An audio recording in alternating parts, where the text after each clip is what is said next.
opposite, opposites and Chalamet, and now it's on my resume. It's not my face they see, 'cause they don't know me, and that's okay. These are the parts I play, filling in plot holes with all sorts of roles, 'cause there's no small roles, no small roles, no small roles.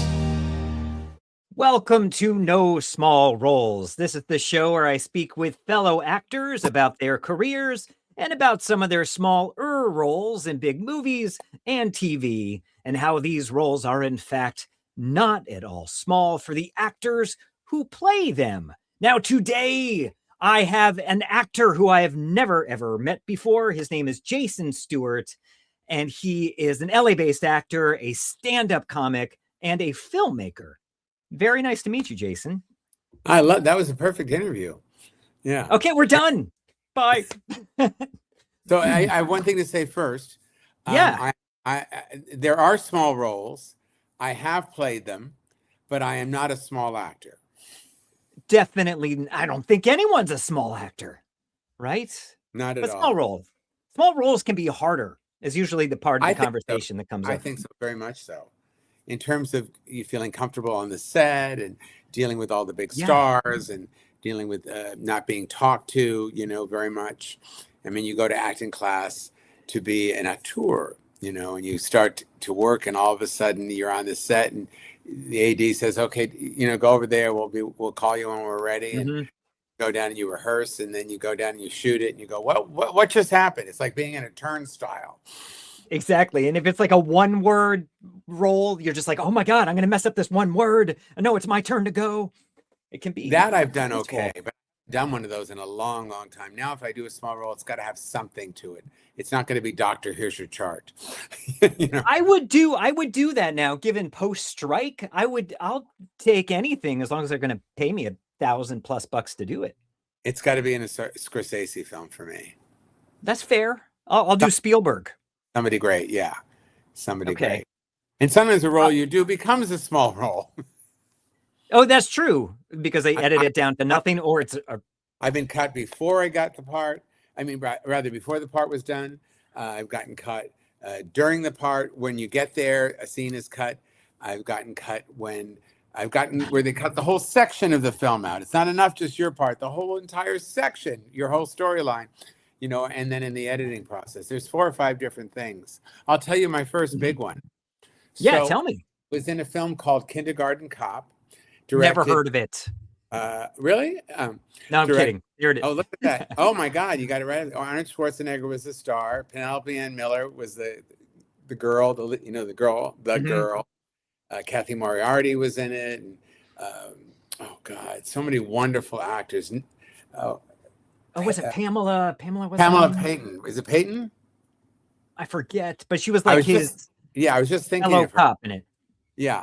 And I actually filmed for 3 or 4 days, and it was in Santa Ana. It was around an hour out of Los Angeles, and I played the hairdresser to the villainess, which was played by Carol Baker, her mother.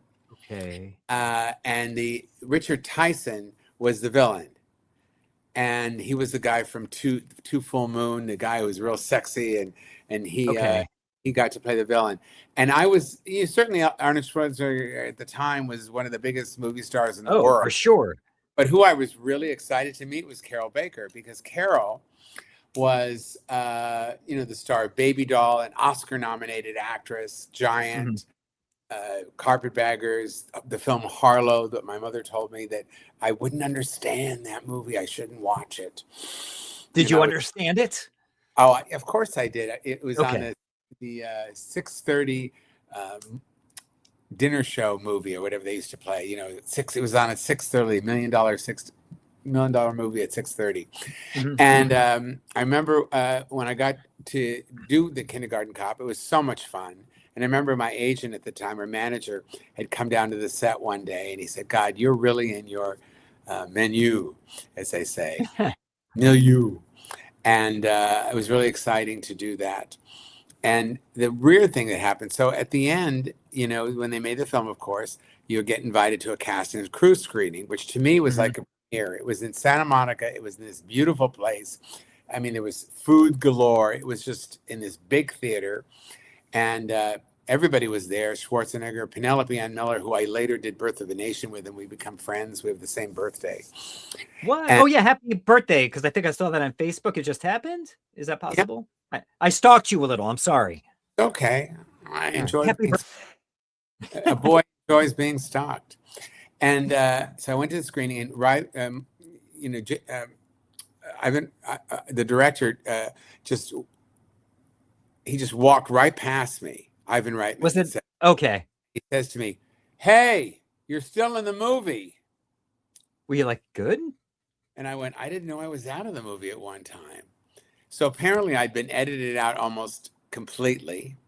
So thank God, because I'm at this screening and I didn't know what that meant. So I thought, you know, I was so new. I thought, well, my whole part's going to be there. And I had this really part, and we did some improvising around it.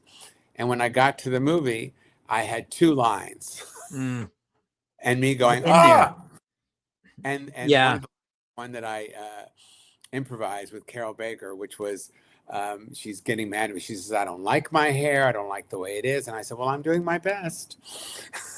And that got in. And then when oh, geez, it was, oh, Jesus. But because when he came in with the thing, but I went in and looped, oh, geez. And, because they were afraid it would offend someone? I guess they wanted to, in those days, they wanted to get a, you know, GP rating or mature audiences. Okay. So it could play on TV as well, maybe? Who knows? It was 1990. And then what was really interesting is Carol Baker, I had to touch her hair. Now, my mom was a beautician, so I knew a little bit about beauticianing. And I took the clips and I put them all in my shirt that they gave me to wear. The blousey shirt is the gay hairdresser, supposedly, but they don't say that male hair. That was my name, male hairdresser. I wrote that down. Pardon? I wrote that down. I was ready to ask you about it, but we're good. Yeah, so I'm knowing my stuff. I'm knowing my shit. And I'm doing it. And she did not want me to touch her hair. And I didn't know what to do.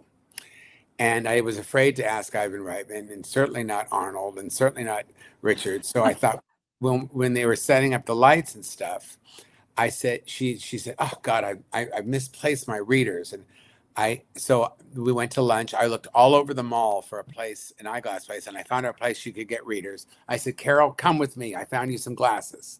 And she walked with me, and we got the glasses, and we were fast friends. I was in her trailer most of the rest of the shoot. Oh.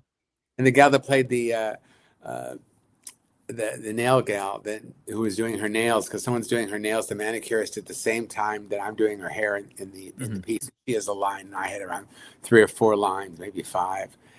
And at the time, we had driven together. After the days, we became friendly, but she didn't hang out with her. Carol had me come into her dressing room in her trailer, and I was with her the whole time. We became fast friends, and we were friends for years afterwards.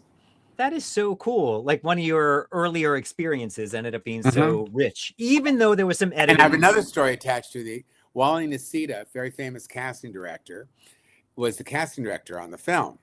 And I live in Palm Springs now when I'm not working in LA or wherever I'm working. And she and I became Facebook friends. And I hit her up and I said, let's have lunch. And we had lunch a couple times. And she's since retired from casting and been writing. She's been a writer for a long time now, screenwriter.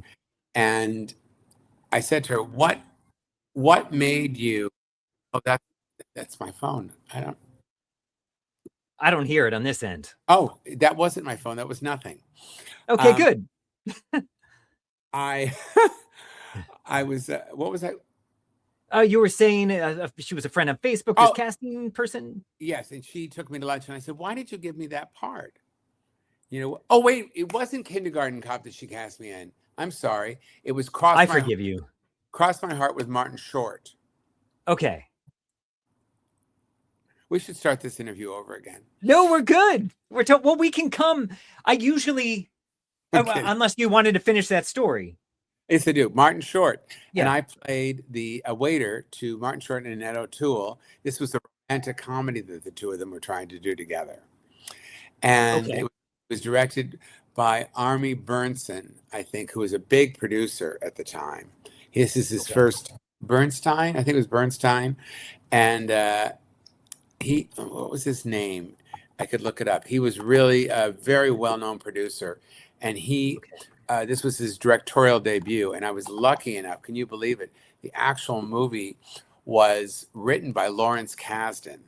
Oh, wow. So Lawrence was on the set. I couldn't believe it. That's cool. Because I had just seen The Big Chill and Silverado, and I was going, "Oh my God, I'm in this movie with these." And the people. Star Wars movies, right? Didn't he do those, or was it Indiana Jones? No, it's like Star Wars. I think I think it was the Star, maybe both. He's a big writer of all that stuff. Yeah. The movie came out in 1987, and they were obsessed with my pants. It was so funny. They were Army Bernstein, that was it. And I don't know the name. Yeah, he ran a big company. He's probably, I mean, he was older than me then, so he's got to be in his late 60s now or something. Okay. And he was born in 1947, it says. And he did The Hurricane with Denzel. God, I wish I would have worked with him again. He did Open Range with Kevin Costner and Children of Men. He's done some stuff. Oh yeah, his last film was 2024. God, I should hit him up. You should hit him up. Oh, now, my God. I usually go down through a list of, I looked at your IMDb. Finish the story. Sorry. My pants. They've had me change my pants 3 times because it's too tight. Apparently, I had a cute butt. And I'm thinking, why do they care about my pants so much? You know? And this is my first movie ever. You know, my first studio movie. I'd done a movie before called The Lost Emperor. Okay. Which was with Robert Tessay from The Longest Yard, where his eyebrows kept changing. And why are they so obsessed with my pants? So I finally saw the movie, and basically it's my face. It's like I'm like that. Oh no. So this is my debut. So you're sort of there. I mean, maybe it led to some residuals. Oh God, yeah. Are you from a studio film in those days? And then my first movie was a movie called The Lost Emperor, and it was a film about, I guess, I don't know what it was, some sort of crazy. I honestly, I don't remember what the movie was about, but I played this guy, this gay dude number 1. I think I number 1 to it, but I'm gay dude number 1, and I am being mugged, and I have one line: "Give me back my purse." That's a great line. Oh, please. And can we hear the delivery? And at the time, "Give me back my purse." That was great. I see why they hired you. He said, "Come and bring a very flamboyant shirt." And I did. Very blousy shirt. He said, "Oh, that's not gay enough." And then he brought me an ascot. And I said, "Oh, God, do I have to wear an ascot?"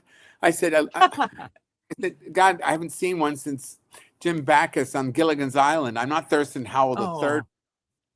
He said, "Okay, no ascot, you're too young." And he had me wear this, and he didn't like the shirt, so he looks over at the makeup gal and he says, "You, come over here." And she was wearing this little turquoise top with white stripes on it. And she said, "Switch shirts." I wore the makeup girl's top. I looked like Philip Seymour Hoffman in Boogie Nights. Oh, wow. So that's 3 movies in one. That's amazing.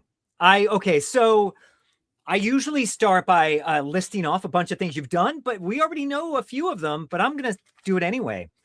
Okay. So Kindergarten Cop, Vegas Vacation, Goliath, The Birth of a Nation, but not the original from 1915.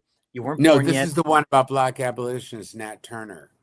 Yeah, it's much more recent. Tangerine, Immortal, Swedish Dicks, Sleepy Hollow, The Closer, House, Strong Medicine, Norm, Charmed, Gia, The Drew Carey Show, tons of other projects. So people go to his IMDb and the films that you've made. Also, you're a stand-up comic, but I need to ask you an important question, usually a very emotional question that I like to start with. Are you ready?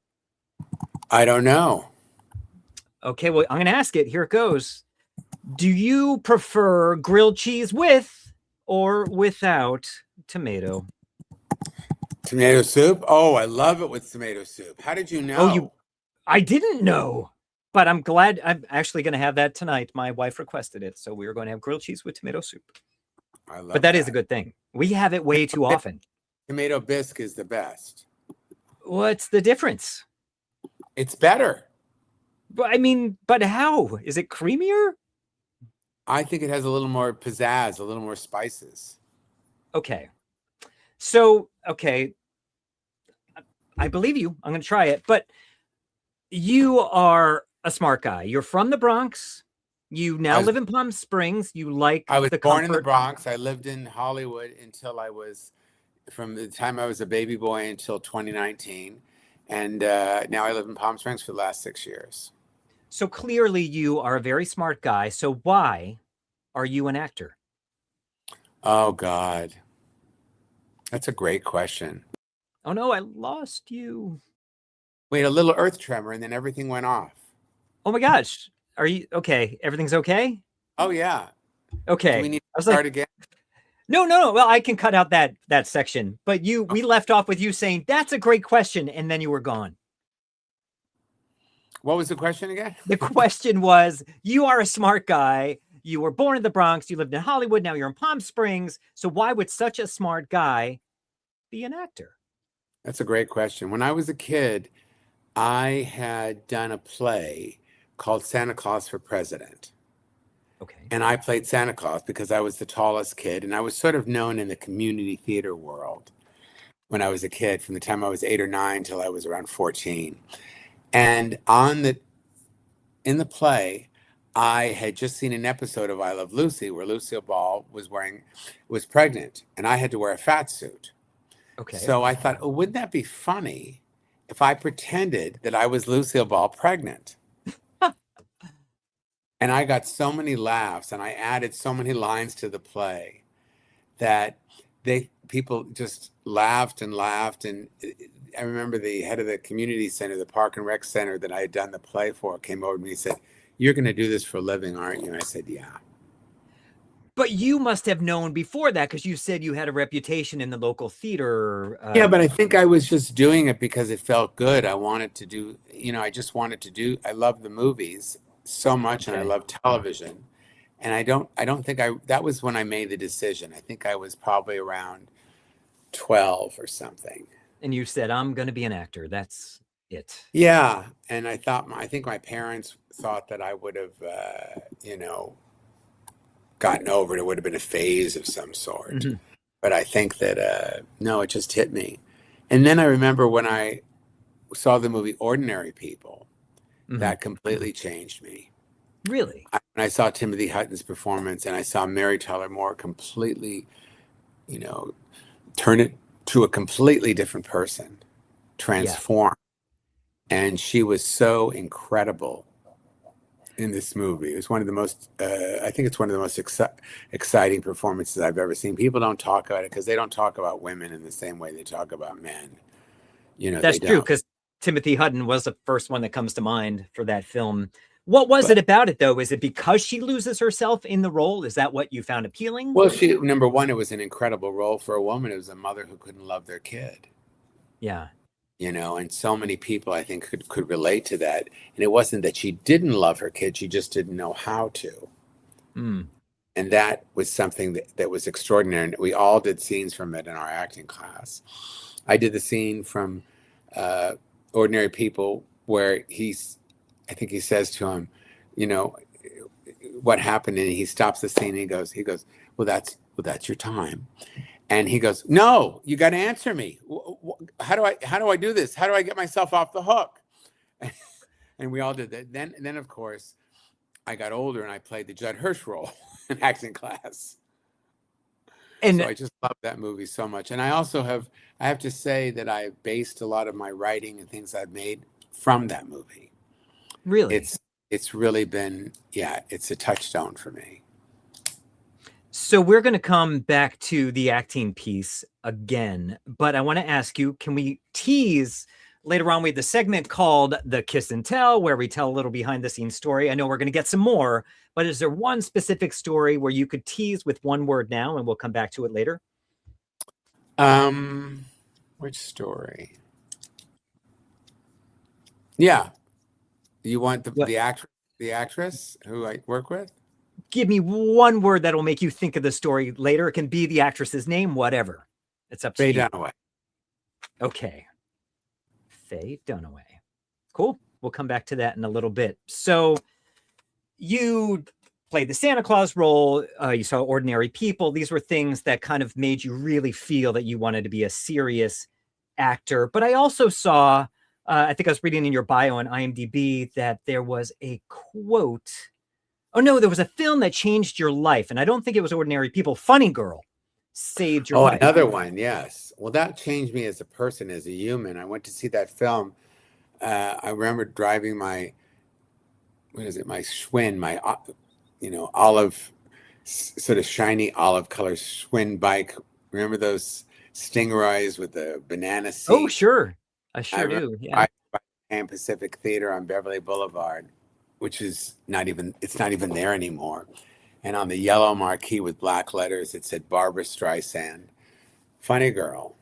And I remember going in, I saw this woman with the on roller skates upside down in a cartoon. I thought, oh, this sounds fun. And I went in to see it. And she walks into the theater. She looks into the mirror and she goes, "Hello, gorgeous." And from that moment on, I thought, God, this woman is funny on the outside, but there was some sort of sadness on the inside. And that was exactly like me. And then she was in love with Omar Sharif. And then I was in love with Omar Sharif. What was not to love? And the child, it confused me terribly because I thought, well, if I'm in love with a man, who am I supposed to be but a woman? It doesn't make sense. And I'm not a woman. And so it took me a long time. And then I looked up the word homosexuality in the World Book Encyclopedia, which the kids now call the internets. It said homosexual there. And I looked it up and it said mentally ill. And then that book slammed. God. And that was 10 years of therapy. So, and then since then, I think I've been fighting in my own way to be able to play both straight and gay characters in everything. I think the role that probably changed that after being an actor for 10, 30 years. Yeah. The role that really changed that was in 2009, I guest starred on The Closer. And I played the manager of a storage facility in a scene where I had most of it was a guest star role with Kara Sedgwick, who barely said anything, just asked me a couple questions. And that role really changed everything for me. I played a guy who talks like this. And, get in there, and I did all this work, and it was just such a great scene to do. It was like it was like an Emmy, and the producers called me and said, "You should put yourself up for an Emmy for guest star." I said, "What? No, I mean that's not." They could put you up, but that's amazing. No, you don't do that. The actor does it. Oh, really? I didn't understand. Yeah, you don't do it yourself. And that's when I became a member of the TV Academy. And I didn't think that I was well known enough, but they said through body of work, and you had to have done over 40 hours of television. And at that time, you definitely have. I had done 40 shows that were, it was 2009, but now I've done probably 170 something. Because in the last 15 years, or 20 years, that's been the most, that's where I work the most. Because you said you were relating this to playing gay characters versus straight characters, and you found in this one you were playing more of a straight character. Is that what I'm understanding? Dorky guy who was, stuck in this office all by himself with a fax machine, Did you find that a challenge, though? Was that something you're like, I don't know if I can? Or why was this a breakthrough for you? No. People always say that. I never felt a challenge to play straight people because I live in a world full of straight people, and you're all very aggressive about who you are. I promise. No, you all are. You very much are very aggressive and out there with your sexuality and your lifestyles. So you promote it. Everywhere you go, there's things about straight people. So you have all this stuff to copy. Yeah. So it was harder to learn how to play gay people because I didn't know where I fit in that world. Yeah. And also, it was more uncomfortable, To to play play. closer to and then people always thought I was sort of like Paul Lynn and that kind of part. And I always say that, if all the Golden Girls were guys, gay guys, I'd be B. Arthur. This is the Out 100 when I was chosen in 2022. It took 29 years for me to get to the Out 100. I came out on television in 1993 on the Geraldo show. Really? Did your family know? Are you kidding? That's I don't insane. know. That's insanity. In what way? Could you imagine me coming out on TV and not telling them? That would be so some people rude. do. No, I agree. Yeah. Well, some people have really rough. It seems like you have from what I've seen from you, your stand-up, seems like you have a very close relationship with your mom. So I imagine you were probably more open, but some people don't have that relationship with their families. I mean, I think there's a lot of fluidity in sexuality nowadays. Yeah. I think people are just being honest. It's like you love who you love and whatever you're drawn to. Well, it's not even love. It's just sexuality is interesting. I mean, at this age, I'm pretty much a gay guy, but who people say I seem more straight now than ever. That's what I get all the time. It's funny. Girls come on to me much more than men do. Do you find in this weird time that we're in politically, where things are leaning towards going backwards, do you find that casting wise, this affects you in any way? Do you find there's less or more opportunities? Well, now there's getting, parts. It's really hard because we're not doing a lot of things in California. I think that's the case everywhere. I actually got a European agent. Really? Yeah, I got that handles Europe, agency in Europe. I just got today. Congratulations. But do you have a passport so you can work overseas? No, I have a passport, of course, but I don't have a European passport. And I can't get one because I don't speak Polish. So I don't know how you could learn. At this age, learn Polish. I can't even, I won't even play those doctor parts where you have to say the gulakaka and the bika. I can't do it. That stuff is so hard. I get called for doctors all the time. That stuff is hard. I don't like it very much, but I'll take the money. I don't like it, and I just say, don't send me up for it. If it's going to pay me, I can't say no. Yeah, I can. I know. I don't have that comfort. No, but I don't think if I'm not good at something, I don't want to go up for it. I get that. If it's not something I can do well. If there's somebody else, they can do it better. Yeah. Yeah. What I'm good at playing characters that have, that have pain and humor and toughness. I'm good at playing a lot of bad guys. I played a lot of bad guys, a lot of assholes. I get that too. I used to play parts where I was the manager of something all the time, and I was the manager that was in charge but yet had no power. But now, as I've got older, I usually play the manager or the head of something where I do have power. That's interesting. Yeah. The stuff we grow into. I want to, I'm going to play a clip from Birth of a Nation. Oh, wow. And we will continue. But getting ahead is impossible. So to save some, I cut them back to a meal a day per head. Now, a few of them started getting fidgety, so I had Abner come down on them. Abner here, it's my only real protection. Now, they needs to mind me. You speak on that. They treasure in heaven from submitting and all. They gets to moaning or carrying on. You don't pay them no mind because they're lazy as all hell. They do anything to get out of work. Like talking back to Mary Tyler Moore, like you completely are lost in that role. We do not see this guy I'm talking to in that scene that we just watched, which is impressive. Most people thought that was a stretch too, but it wasn't. I had worked on that part before because I was supposed to do another movie, and it just came very easy for me. The harder things is playing a character where either they don't talk a lot at all, it's to have that inner life, or which is very much of my new film Redlining that I co-wrote and directed. And there's the poster. With Alexander Paul and Lee Garlington and Kareem Ferguson and Dalila Ali Raja, some wonderful, wonderful actors. And yeah, that was a part that I felt the guy that didn't have a voice. And then there was another film I did called Hank, where I played a guy like that. And when the movie had been offered to me, that part, I'm basically independent films I get offered a lot, which is really nice. As an actor, not as a filmmaker. Yeah. I assume. Well, Okay. people have asked me to produce with them. Yeah, I'm producing another film with this guy, Jake Hunter, where I'm going to play I don't know what you would call me. I guess I run an orphanage with kids, and I don't treat them very nicely. And then they come back, and then why did you treat this guy so bad? And the kid kills himself with drugs, and I have to basically say, well, it's not my fault. That guy's a real problem, that kid. Yeah.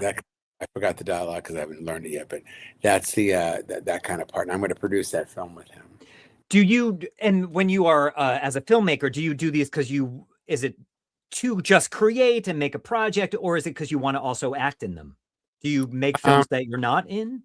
Well, initially it was done because I want to act, but I really like producing, and I like being a part of the creative process. Sure. As I get older, I like all that. So I'm and I really like directing.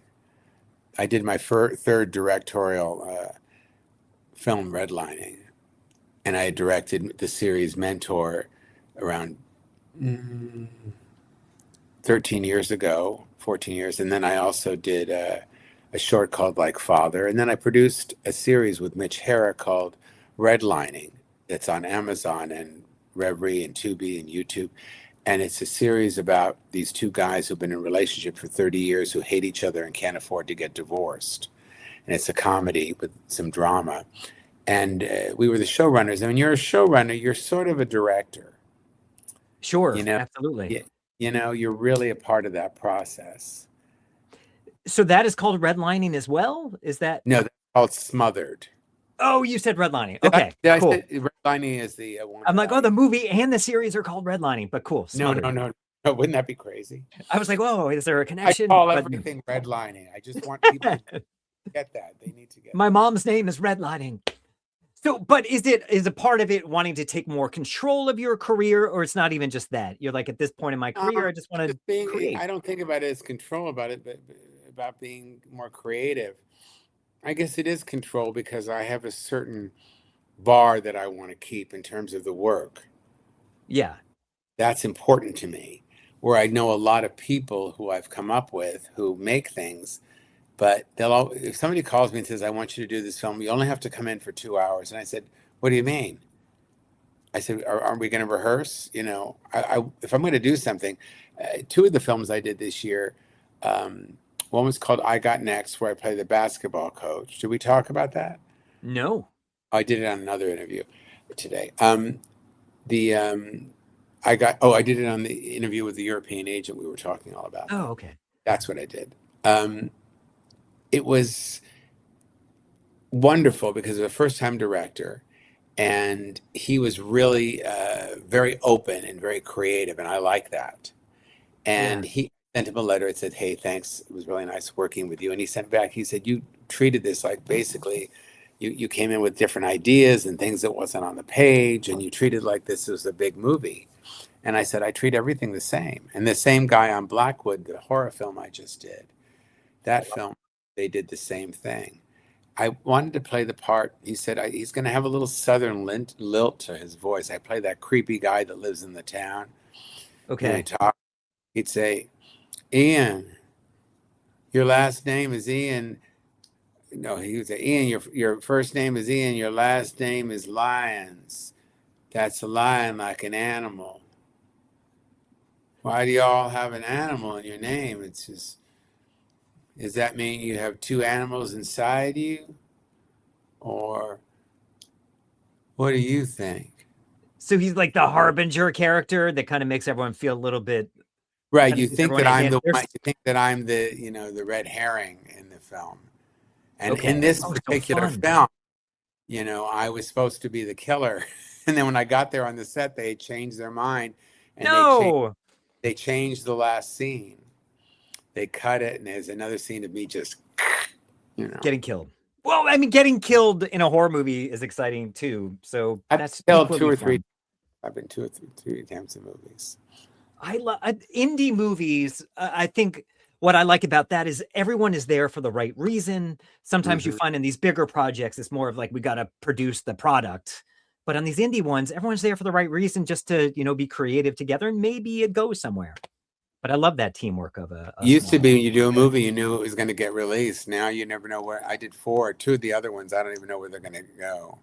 Oh, I've done, yeah, same here. Some were made 10 years ago. Who knows if they'll ever see the light of day. Or they didn't finish them, or, It's so, why put that much work into something you never finish? I want to ask you about, where does the stand-up comedy come into play? When does that start? I had a manager, Catherine James, CathrynJaymes, was one of Quentin Tarantino's first managers. Cool. And she handled E.J. Peeker from Hello, Dolly, and some guy that was on The Young and Restless. And she had come to one of those actors showcases where you do scenes and then you feed the actors. We used to do those in the 80s, and a lot. I don't know if they still do them. And they do. Do they? Yeah. Live? Oh, you mean when you do a scene for for casting directors and stuff? That kind of, do it live. Oh yeah. Completely, props and everything, costumes. I'm not too. No, I think generally it's just your lines and you do them, but it's sort of like a pay to play. Yeah. Is it? Yeah. Yeah. Well, I don't know. We basically produced that showcase, and they'd come. We didn't pay them. Now they want to be paid to go see things. And so we did this showcase, and she came, and I basically just stalked her. And she said, "You're really funny." And she became my manager, and she got me my first film, which I didn't even audition for, The Lost Emperor. Okay. And, and when I did that film, I thought, oh God, I'm in the business, And then I started to work in her office and help her, because she was a little, and she was very beautiful. She'd been an actress. She was in Straight Time with Dustin Hoffman. And oh yeah. That was enough for me. And she said I should do comedy. So I thought, no, I'm an actor. And then I put together a lot of stuff about my weight, having a weight problem, but I wasn't fat. It was just insane. I wore a bathroom scale around my neck.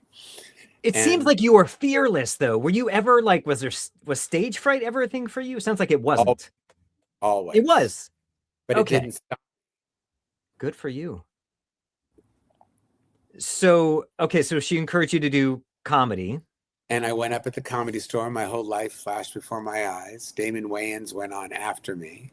Wow. And I was made the lowest of the low. I was made a non-paid showcasing regular, which meant if somebody wanted to see me, I could get a spot. And I used to get people to come and see me every week so I could go up every other week. Stand-up looks like the most terrifying thing in the world to me still. No, I think the most terrifying thing in the world now is probably working at, I don't know, Sears in the tire department as a checker. Okay, that would be unpleasant. But I mean, maybe working in the White House would be the most unpleasant. I don't know. Oh yeah, that would be the most fire. Yeah. No, but it looks so scary because it's all you. You are just out. Let me play a second of you doing. I'm sorry. It gave me a living. It gave me notoriety, a fan base, and it, And you're great. I'm going to play a very quick. That's very timely. Yes, it is. You're so good. I know you're good. Oh, thank you. Oh, you're hilarious. Like at the beginning, I'm like, what do I choose? I'm so fat in that. And I said, stop it. So fat. Oh my God, I'm 30 pounds heavier in that. Well, I thought you looked great, and you look great now. But it's just, tell me about this fan base, how it really kind of took off. So you bring in people to, from stand up and I was one of the first openly gay comedy people, stand up comedians to headline mainstream comedy clubs. I was in the first group of people that did that.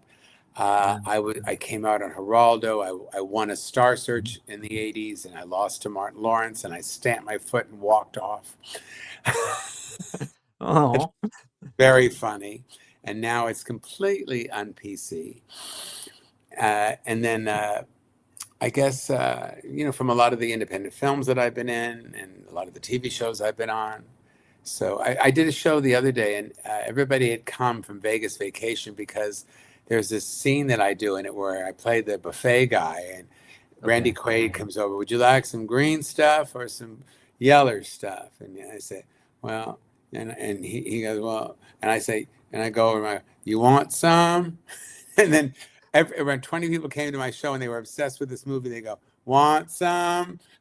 That's so funny. I saw that movie once at an early screening. It wasn't finished yet. I didn't even know that was a thing. Socks on. It doesn't look like chicken. Oh, you're right. This isn't chicken. This is chicken. Want some? Eddie, I think I'll just be over by the saltines. Oh, okay. Sure. Go ahead and get us a table. I'll have some of the yellow. And don't get cheap on me. So have you found that the stand-up, obviously you've been doing it a while, has it enhanced your acting career? Has it led to more acting opportunities? In terms of notoriety, yes. That's amazing. Yeah. So that's how I got Tangerine. Oh, I haven't seen that yet. I love his work. I was hosting a transgender benefit where all these transgender women would come on stage and model. And I was hosting it with Kelly Mantell, a transgender performer who now has a podcast that won't return my call. Rude. But that was your role in the film? No, I played the manager of a nightclub where one of the leads sings in there. She goes and sings. Okay.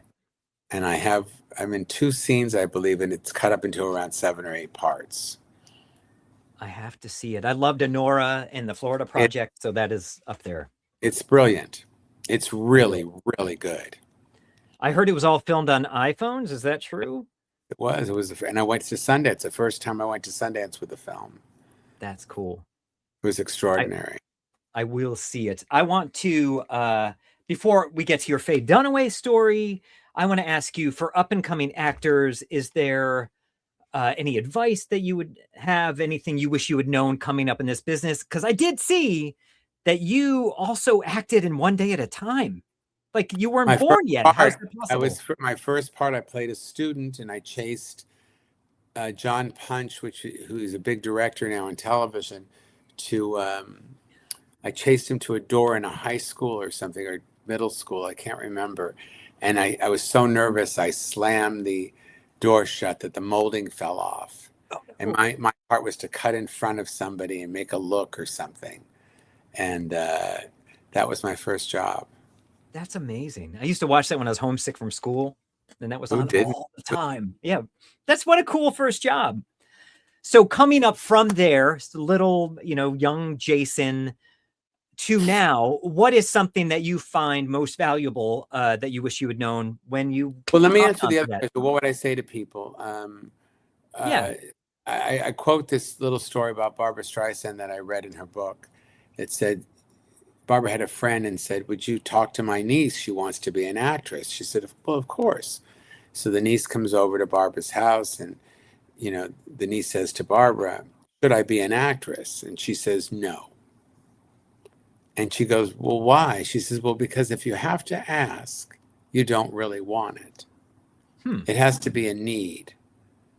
Yeah. And it's just this crazy thing in me. Ever since I was Santa Claus for president.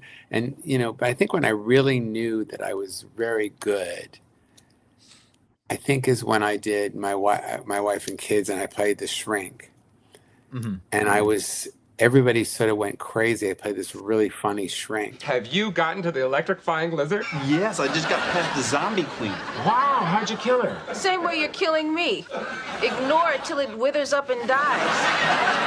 Oh, I apologize, June. The name is Jay. Is that a diminutive of June? No, it's not. Ooh, burr, icy.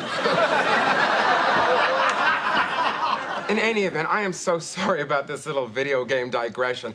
I just find them so exciting and stress relieving, but this isn't about us, is it, sweetheart? No. He was talking to me. Tell me if I'm wrong. You're feeling alienated, unloved, and underappreciated. Yes. And Michael, you feel you've given Jay all the time you can without diminishing who you are. Yes. And all you're asking for is a little Michael time. You hear that, Jay? Michael time. People just think it's easy because it looks easy. Yeah. I remember Jason Gould. I was friendly with Jason for a while, and he said, I said, why did you become an actor? He said, well, my parents did it, and it seemed easy, and it was sort of the family biz, but then I realized it was really hard, and I didn't like it. I didn't like being, in public so much. I grew up in a family, dad actor, brother actor, mom directing theater and stuff, and I didn't want to do it. I wanted nothing to do with it. I was like, I just want to make movies, be behind the scenes, and I got pulled into it, and I realized I sort of have to do it. Do you make movies too? I don't know. No, I just act. I do not produce or direct my own thing, even though that's what I studied. But it's easier to be an actor. Less predictable. Sometimes. Yeah. I mean, maybe it's nice to take the reins into your hands and create your own all the projects. shows that we talked about, those clips are available online. The one from The Closer is great. I reported it to the LAPD 4 times and no one came. Finally, I talked to some old cranky guy, no offense, an Officer Katzman. I said, I have this box and I think it could be something major. So he told me to mail it to Major Crimes. So what's in it? So we talked about your kiss and tell, and that is Faye Dunaway. So can you tell us what your kiss and tell is? Yes. So I used to get the breakdowns all the time, and I got them for years until the owner sued me for getting them because I don't want actors to have them. So I haven't had them for like 10 years or something. And what was really great, I didn't submit myself to casting. What was great is you would see that somebody was doing a movie that you wanted to do. So you could tell your agent to contact the producer or the director, or maybe you knew somebody. And the more I'd worked, the more I knew people. So sure, I still do that now when I submit something through the ones that you're allowed to. And or my agent will call me and say, there's a really big part for you in this. Do you know anybody? I was up for a Maestro, and I didn't know anybody, but I remember when I got that, I thought, this casting director, I had told him before, I said, I work with her on another project, hit her up. And then I got this audition for this. I think that one came that way. So I'm always sort of proactive in that way. And they were doing this movie. I thought, God, I would love to work with Faye Dunaway. It was 2004, I think the movie came out. It was called Ghosts Never Sleep. And it was about this guy who's played by Tony Goldwyn from Law and Order now and Scandal. That guy doesn't age. No, he's gorgeous. And he's probably got to be around 60 now. Yeah. People know him as from Ghost and everything. And he played the son to Faye Dunaway, and he kills his father by accident with a paper ball that hits his neck. And I play this sort of Geraldo kind of talk show host, and Faye Dunaway, his mother. And I remember getting the audition, and I went in, and apparently the director, writer, co-writer, the director, producer, had known me from high school. I didn't even know we were in high school, that we went to the same high school. And I didn't know him or something like that. And I got the part. And I went in there, and that's a really interesting clip.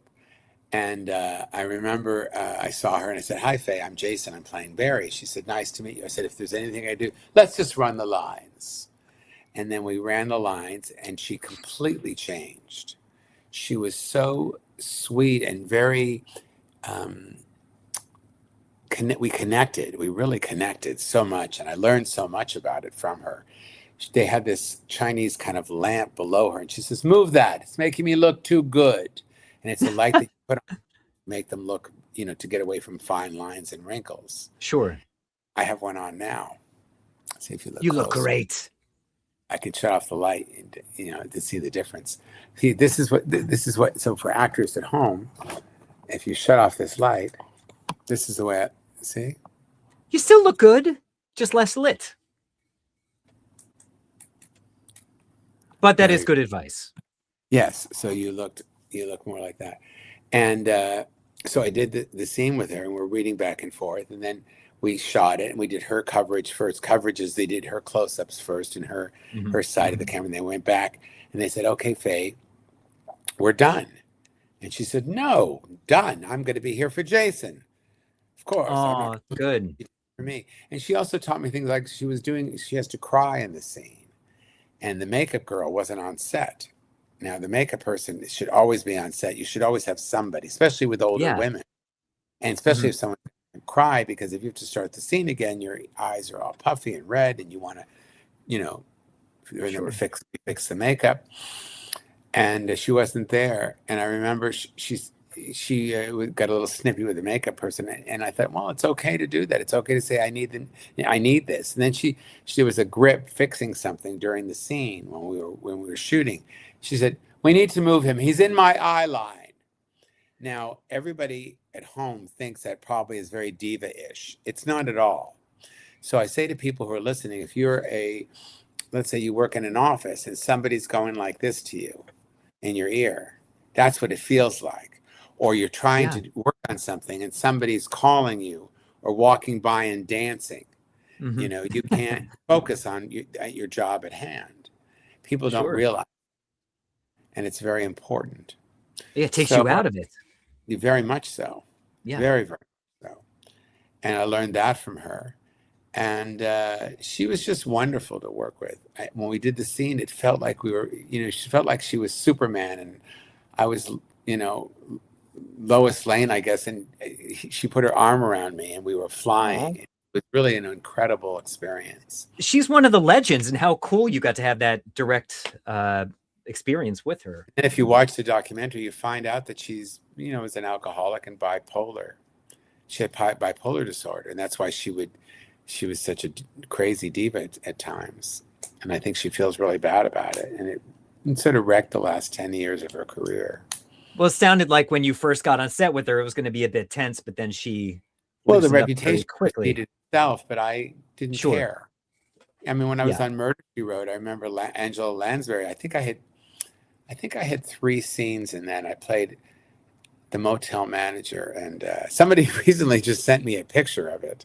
I couldn't believe it. Oh my God, that hair.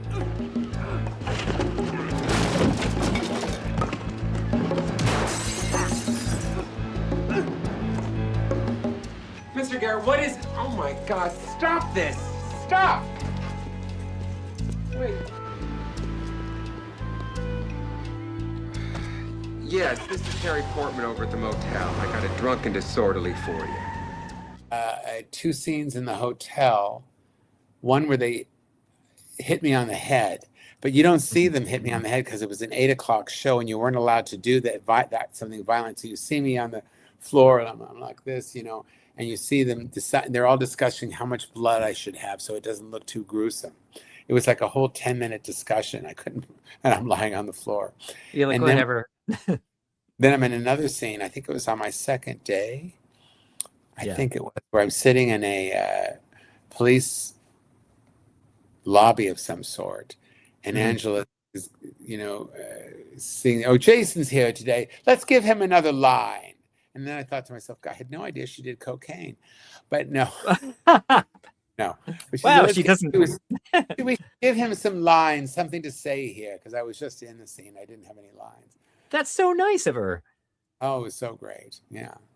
When you are hopping onto a set, do you have any hocus pocus, anything you have to do to get in the zone, or you just do your thing? Breathe. To remember to breathe. That's important. Okay. I always try to say hello to the director so I feel comfortable with him or her. Break the ice. Yeah. I check in with the AD to let them know where I am. I say hello to the sound guy so he knows the tone of my voice, because they'll usually do that. I think that I try to breathe because I get nervous still. Sure. Yeah, me too. Good. I think that's natural. It certainly is. I mean, you've been You go on stage and do stand-up, so you're the bravest person in the world. I get in my nervous. eyes. I get nervous doing that sometimes too. I think if you didn't, then you wouldn't be human. So I'm glad you're a human. That would be nice. I would like to be not human. Well, I mean, someday. And no. Yeah. Is there anything, because I know we got to wrap up, is there anything you want to share before I let you go, or anything else you want to promote? Well, if anybody here wants to contact me, fans, colleagues, go to jasonstuart.com, Stuart. Oh, thank you. There it is right there. It makes it easier. And jasonstuart.com. There's a lot in there. It's great. Yeah. And that's where all my social media is. And it's where you can contact me. And I don't know if anybody knows anything about film festivals and has a film festival they might want to program my film called Redlining. On the website, there's a button at the top you can press redlining, and you have a whole page on redlining. You can see the trailer. And poster again. There we go. We're looking to put that into a lot of film festivals. Oh, hold on. Put it in the New Hampshire Film Festival. Oh, wait, there we go. But New Hampshire's got a great festival. You should put it there. Why? What's so great about it?